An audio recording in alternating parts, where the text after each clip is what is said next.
வணக்கம் நண்பர்களே. Group 4 new syllabus தமிழ்லேருந்து நம்ம ஒவ்வொரு டாப்பிக்காக பார்த்துட்ருக்கோம். நம்ம லாஸ்ட் வீடியோவில் ஊவேசா பற்றியும் தேப்போ மீனாட்சி சுந்தரத்தை பற்றியும் பார்த்துருக்கோம். இப்போ நம்ம பார்க்க போகிற டாபிக் பார்த்திங்கன்னா சி இலக்குவனார் பற்றிய தமிழ் பணி தொடர்பான செய்திகள் பற்றி தான் பார்க்க போகிறோம். வாங்க வீடியோக்குள்ளே போகலாம். சி இலக்குவனார் நவம்பர் 17, 1909 திருத்துறைப்பூண்டி அருகிலுள்ள வாய்மைமேடு என்ற ஊரில் பிறந்தார். இவருடைய இயற்பெயர் லக்ஷ்மணர். இவருடைய லக்ஷ்மணர் என்ற பெயரை இலக்குவன் என மாற்றியவர் யாருன்னு பார்த்தீங்கன்னா சாமி சிதம்பரனார். இந்த சாமி சிதம்பரனார் இவருடைய தமிழ் ஆசிரியர் பெயர் தான் சாமி சிதம்பரனார்.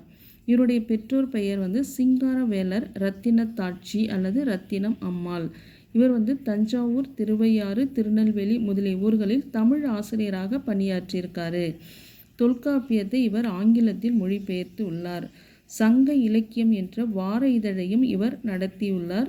இது இல்லாமல் இவருடைய வேறு இதழ்கள் என்னென்னு பார்த்தீங்கன்னா திராவிட கூட்டரசு, குரல் நெறி. இவருடைய நூற்றாண்டு விழா கொண்டாடப்பட்ட நாள் நவம்பர் 2009.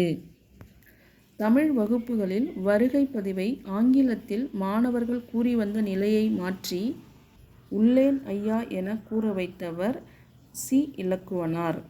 இவருடைய இதழ் சங்க இலக்கியம், வார இதழ் இலக்கியம் மாதம் 2 முறை வரும். மு வரதராசனார், மு கருணாநிதி ஆகியோரின் கவிதை படைப்புகளின் முன்னோடி சி இலக்குவனார். 1962 தமிழ் பாதுகாப்பு கழகம் தொடங்கியவர் சி இலக்குவனார்.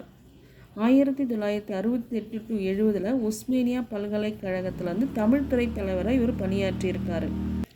தொல்காப்பியன் என்ற புனைப்பெயர் கொண்டவர் சி இலக்குவனார். என் வாழ்க்கை போர் என்பது இவருடைய சுயசரிதை ஆகும்.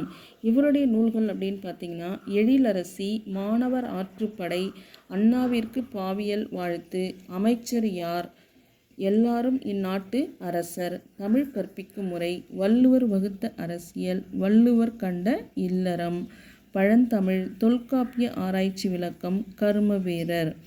இது எல்லாமே இவருடைய நூல்கள். இவருடைய ஆங்கில நூல்கள் அப்படின்னு பார்த்தீங்கன்னா a brief study of Tamil words, the making of Tamil grammar. இவருடைய இறப்பு 1973 செப்டம்பர் 3. ஓகே வியூவர்ஸ், என்னுடைய வீடியோ உங்களுக்கு பிடிச்சிருந்தனா லைக் பண்ணுங்கள், ஷேர் பண்ணுங்கள், கமெண்ட் பண்ணுங்கள், மறக்காமல் சப்ஸ்கிரைப் பண்ணுங்கள். நம்ம நெக்ஸ்ட் வீடியோவில் பார்க்கலாம். தேங்க்யூ.